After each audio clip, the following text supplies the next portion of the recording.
Tropical Cyclone Alfred slows down, but impacts still expected but delayed. Here's the latest from Force 13.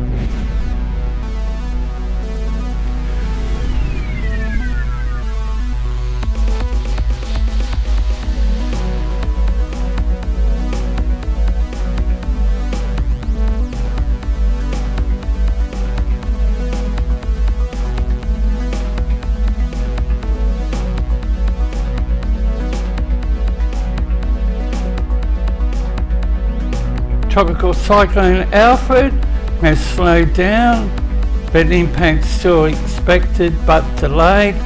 The warning zone is Double Island Point in Queensland to Grafton, New South Wales, including Brisbane, Gold Coast, Sunshine Coast, Byron Bay, Ballina, but not including Grafton.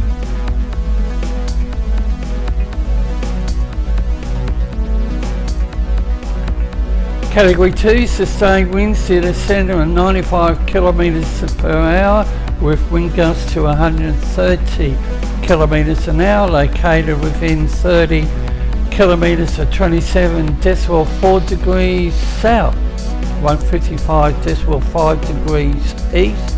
This is estimated to be 245 kilometres east of Brisbane and 225 kilometres east-northeast of the Gold Coast. Currently tracking west at 10 kilometres an hour, and Alfred has been oscillating offshore of the southeast Queensland coast, and his approach to the southeast Queensland coast has slowed.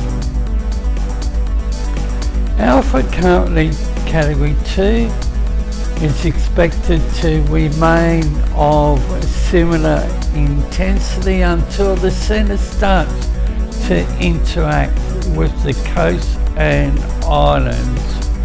The centre of Alfred is expected to cross the coast very early Saturday morning, most likely between Noosa and Coolangatta. Gales with damaging wind gusts to 120 kilometres an hour are expected near the coast between Cape Morton and Cape Byron. Gales with damaging wind gusts to 120 kilometres an hour expected to develop along the remaining southeast Queensland, northeastern New South Wales coastal and island communities between Double Island Point and Ballina during tonight, possibly extending as far south as Grafton. These damaging winds are forecast to persist during Friday before easing during Saturday. Destructive wind gusts of up to 155 kilometres an hour may develop about the coastal and island locations near and to the south of the cyclone centre as Alfred's destructive core approaches the coast. Dangerous storm tide along the coastal foreshore for exposed areas between Cape Morton and Yamba, including the Gold Coast, Byron Bay beaches, ahead of the coastal crossing times, also on the high tides. Tides are also likely to rise significantly above the highest high tide mark, with damaging waves dangerous inundation of coastal low-lying areas. Heavy rainfall may develop for southeast Queensland, northeast and New South Wales from tonight. Heavy to locally intense rainfall may lead to dangers of life-threatening flash flooding may occur near and south of the cyclone centre as Alfred approaches and crosses the coast.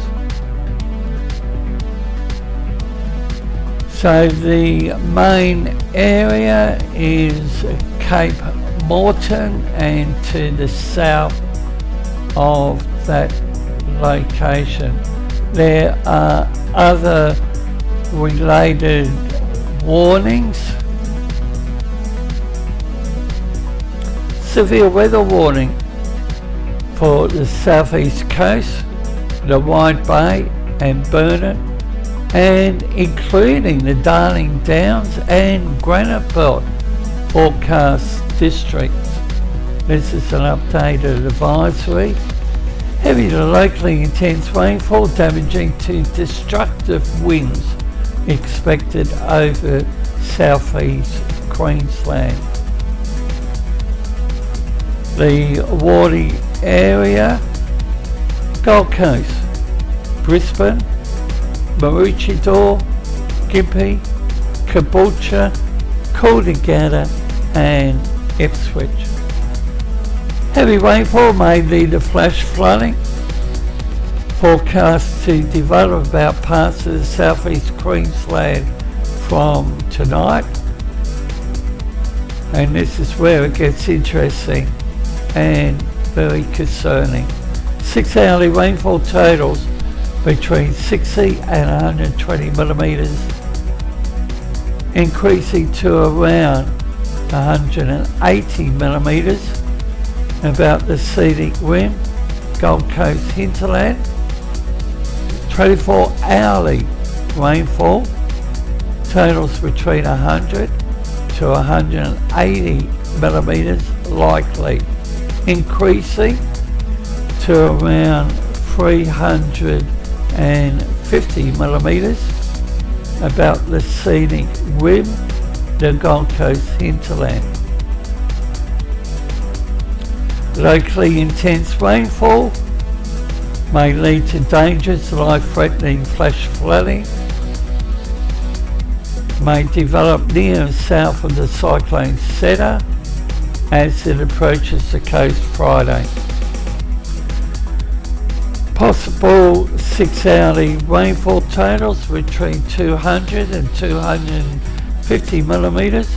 24 hour totals between 350 and 450 millimetres. These rainfall numbers are dependent on the movement and position of the system. Damaging winds averaging 60 to 65 kilometres an hour with peak gusts to 100 kilometres an hour. Likely to develop over the southeast Queensland coastal fringes and island communities during today. I'm actually under a storm force wind warning. My location is to the north of Brisbane. These conditions expected to spread further inland from Thursday evening, with peak gusts reaching 120 kilometres an hour. Destructive wind gusts up to 155 kilometres an hour may develop about the elevated coastal and island locations near and to the south of the cyclone during Friday morning. Become an Ultimate Fan today.